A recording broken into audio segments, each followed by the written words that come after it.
লোকপুরে ইভিএমে গোলযোগকে ঘিরে কেন্দ্রীয় বাহিনীর ওপর হামলা।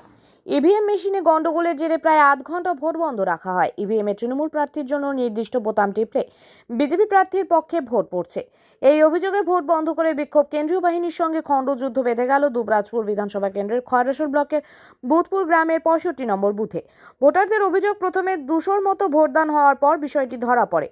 ভোটারদের দাবি, তৃণমূল প্রার্থীর বোতাম টিপলে সেটি সরাসরি বিজেপি প্রার্থীর পক্ষে ভোট পড়ছে। ব্যাপারটি নিয়ে শোরগোল হতেই ক্ষুব্ধ হয়ে ওঠে ভোটাররা। তারপর ভোটকর্মীদের বলে ভোট বন্ধ করিয়ে দেওয়া হয়। প্রশাসনকে জানানো হয় বিষয়টি। খবর যায় ইঞ্জিনিয়ারদের কাছে। ইতিমধ্যে অভিযোগ ঘিরে কেন্দ্রীয় বাহিনীর সঙ্গে ভোটারদের উত্তপ্ত বাক্য বিনিময় শুরু হয়ে যায়। তার মধ্যে কেন্দ্রীয় বাহিনীর জওয়ানদের লক্ষ্য করে ইট বৃষ্টি শুরু করে স্থানীয়রা। কেন্দ্রীয় বাহিনীর জওয়ানরা লাঠি উঁচিয়ে তেড়ে গেলেও তাদের ছত্রভঙ্গ করা যায়নি। ইট পাটকেল ছোড়া অব্যাহত থাকে। তাতে জখম হয়েছে 2 জন জওয়ান এবং গাড়ির চালক। বেশ কয়েকটি গাড়ি ভাঙচুর করা হয়েছে। পরিস্থিতি সামাল দিতে ঘটনাস্থলে রয়েছে বিশাল পুলিশ বাহিনী।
यार हम लोग बैठे ऐसे कैसे होगा?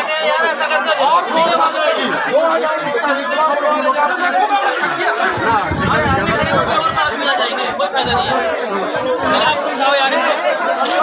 2000 बड़े आदमी है।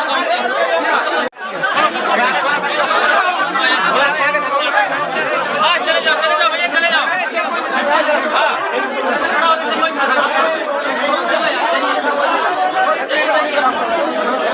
हाँ ये भीतर